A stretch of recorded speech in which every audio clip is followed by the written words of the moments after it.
এখনই আল্লাহর ওলি হয়ে যাও, এইখানে বসে আছো আল্লাহর ওলি হয়ে যাও। আল্লাহ দেখতেছে, আল্লাহ কাছে খাঁটি দিলে শুধু মনে মনে তওবা করো, এখন থেকে আল্লাহ সব গুনাহ আল্লাহ মাফ করে দিবেন। সব গুনাহ সমুদ্রের ফেনা পরিমাণ যদি হয়, আসমান জমিন পরিমাণ যদি হয়, সব কিছু আল্লাহ মাফ করে দেবেন।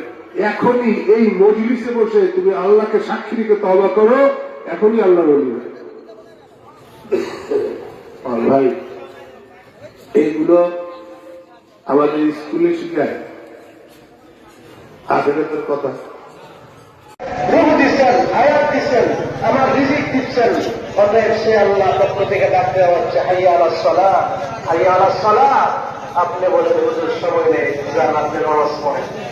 এর চেয়ে নিয়োগ করার তো জগতে আর কেহ হতে পারে। অতএব আল্লাহ তাআলার আনুগত্য করা, নাফরমানি পরিত্যাগ করা। 2 নম্বর, আল্লাহ তাআলার শুকরিয়া আদায় করা, কৃতজ্ঞতা করা ও কৃতজ্ঞতা না করা।